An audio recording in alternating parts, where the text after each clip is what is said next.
Oop, oop. Today, we're going to find out why Action Bronson is simply the best.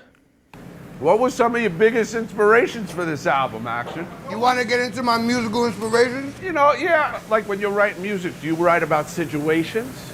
Like does a topic come up and you'll write about it? Or it just flows what your life is going through? You know what? I like to lay naked in the shower and cry. And then whatever the first I knew thing. that's why I love you so much. That's Because we're right. so similar. That's it.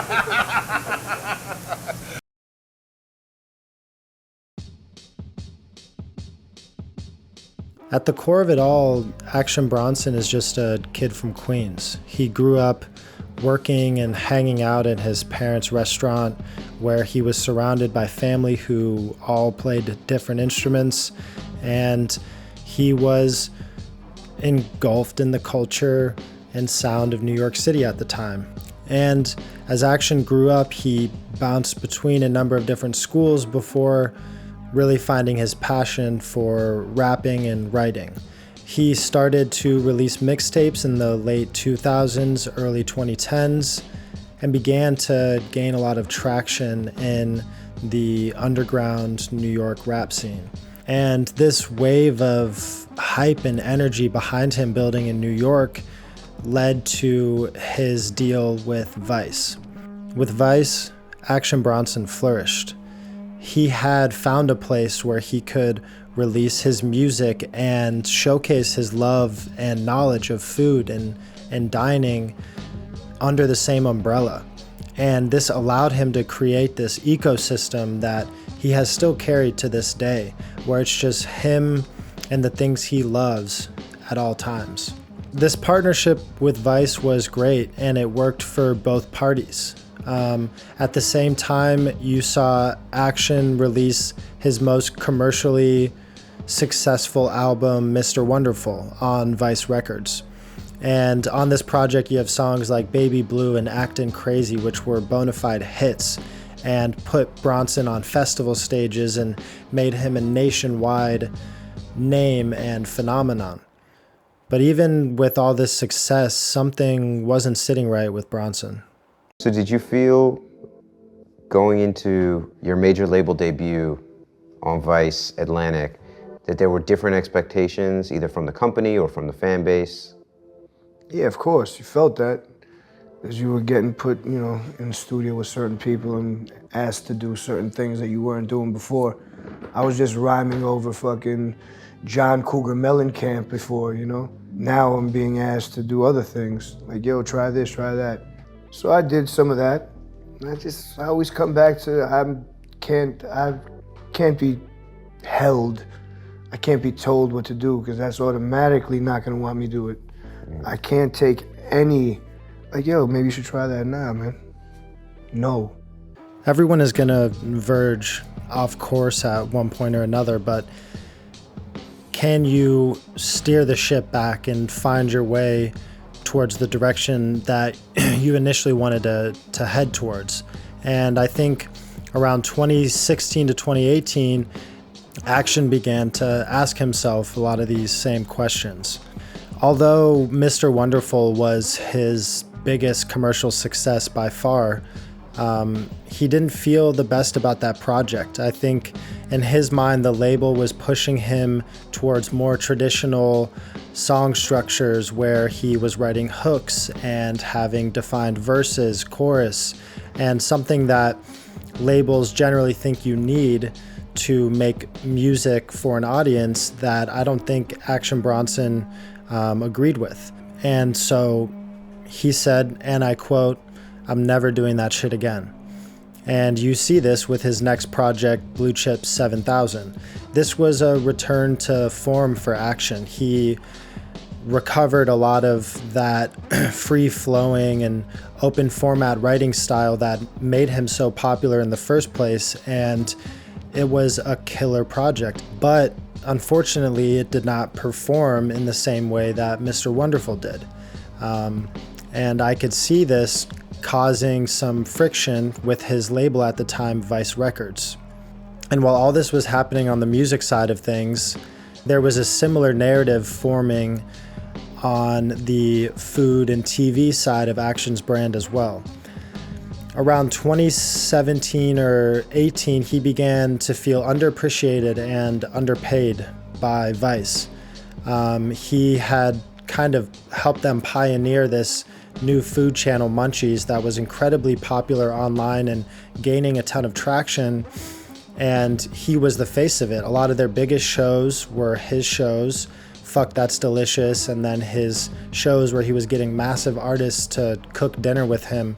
A lot of that push and that marketing was being led by Bronson in a way. And, you know, with my brief and limited knowledge of what entertainment contracts look like, I would imagine he was actually being taken advantage of. And although Vice helped him grow for a long period of time, the pressure between all of these different disagreements and vision for both him and for Vice, I think it grew to a head and it became too much for either side to handle.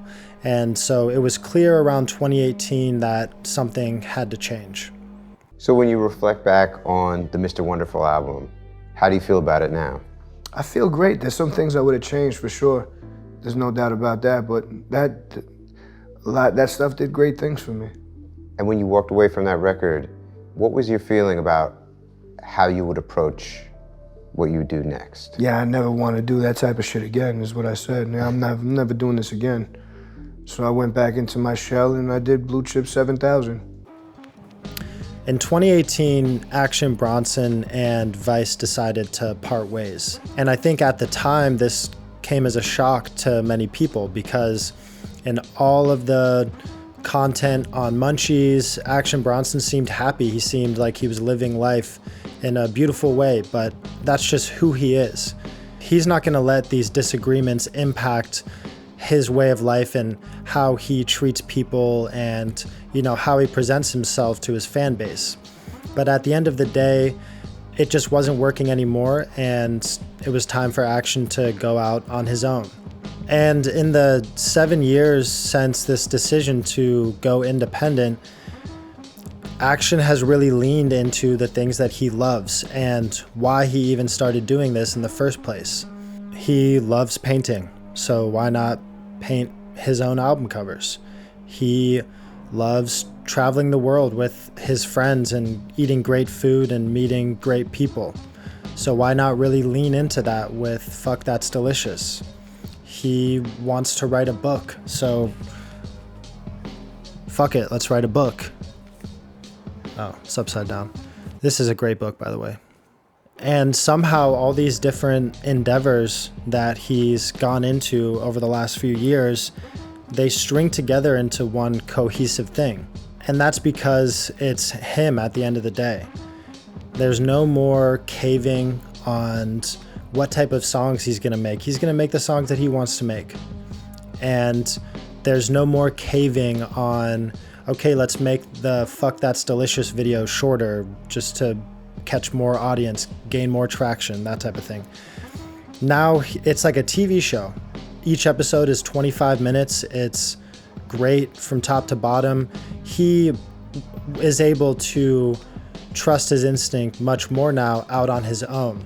And that's what he preaches in all of his interviews and the book he wrote. And you can really just see him and his confidence coming through in all aspects of what he does. And I think that's really the moral of the story here is once you start acting like somebody that you're not, you're finished. Your audience is not stupid. They can see through a fake brand. They can see through a facade that you've created almost all the time, especially now when everyone has more access than ever to almost all parts of your life. You have to be you. And nobody does that better than Action Bronson. I don't go by anyone's expectations. I don't give a shit. I don't care. I don't, like, to me, everything that I've been putting out for the past however has been fucking straight fire. Do you see an evolution in your style over time? 100%. And not only that, like, a lot of things changed where I took control of every aspect of what I put out there. The art, the executive producing of all the beats, like collecting, you know what I mean? Just everything that I need, I'm self-sufficient at this point.